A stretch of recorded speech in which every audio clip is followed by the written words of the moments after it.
কথায় আছে না, যায় দিন ভালো আসে দিন খারাপ। এই তো পয়লা বৈশাখী চলে গেল।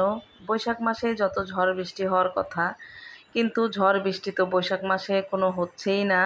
কয়েকদিন মাত্র একটু বৃষ্টি হয়েছিল, তারপরে এতটাই রোদ, এত প্রচণ্ড রোদ যে ঘরে বাইরে আসলে কোথাও টেকা যাচ্ছে না।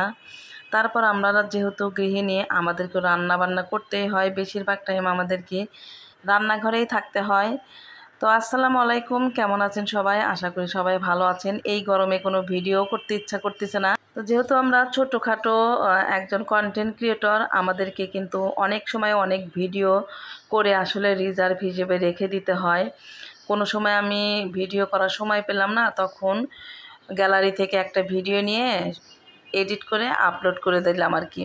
তো সেই রকমই গলদা চিংড়ি ভুনা করেছিলাম কয়েকদিন আগে। তো সেটা আপনাদের সাথে এখনও পুরো ভিডিওটা শেয়ার করি নাই। এই গরমের মধ্যে এমন অবস্থা খারাপ, মানে আমার তো মনে হয় লো প্রেশার হয়ে গেছে, মানে শরীর কাঁপতেছে, এরকম একটা অবস্থা আর কি। আমি শুয়ে শুয়ে এডিটিং করতেছি, ভয়েস দিচ্ছি গাইস। বিশ্বাস যদি না করেন তো আমার কিছু করার নাই আর কি। তো যাই হোক, গলদা চিংড়ি যেহেতু আমার মেয়ের অনেক পছন্দ করে, আর এই গরমের মধ্যে কিন্তু আমরা চিংড়ি মাছ খাচ্ছি না, এটা কয়েকদিন আগেকার ভিডিও।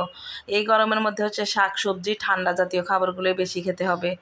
যাই হোক, গলদা চিংড়িগুলো একটু হালকা ভেজে নিয়ে তারপরে কিন্তু সব মশলাগুলো দিয়ে দিচ্ছি। আর ভুনা করা চিংড়ি মাছটাই আমার মেয়েরা বেশি পছন্দ করে। তবে এই গরমের মধ্যে কেউ এরকম ভুনা জাতীয় জিনিস না খাওয়াই ভালো, শরীরের পক্ষে বিশেষ করে। তো যাই হোক, এটা যখন আমি রান্না করেছিলাম তখন পরিবেশটা একটু ঠান্ডা ঠান্ডা ছিল। আমি ঘরের ভিতরে ফ্যান ছেড়ে দিয়েছি। আমার বাসায় অনেক বড় একটা বারান্দা, প্রচণ্ড বাতাস থাকে, আজকেও বাতাস আছে। তারপরেও এতটাই গরম, কি আর বলবো সেটা, মানে গরমে থাকাই যাচ্ছে না।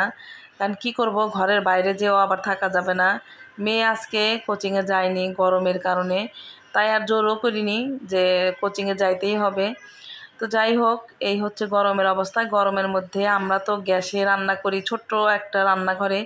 গ্রামে যারা রান্নাবাড়ি করছে একদম খোলা ময়দানে, আকাশে রোদের নিচে, খোলা আকাশের নিচে, অনেকেই কিন্তু গ্রামগঞ্জে চুলাতে রান্না করছে, তাদের অনেক কষ্ট হচ্ছে জানি।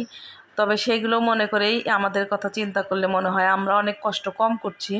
তো যাই হোক, সবাই যে যেখানে আছে সবাই সেখান থেকে ভালো থাকবেন, সুস্থ থাকবেন। আর এই তো আমার চিংড়ি মাছটা ভুনা হয়ে গেছে।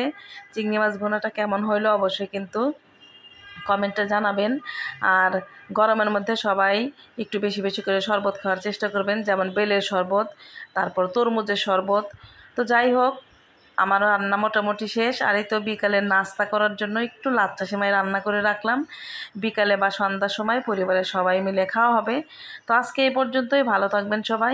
এই গরমে বেশি বেশি করে পানি খান, স্যালাইন খান। তো আজকে বিদায় নিচ্ছি, আল্লাহ হাফেজ।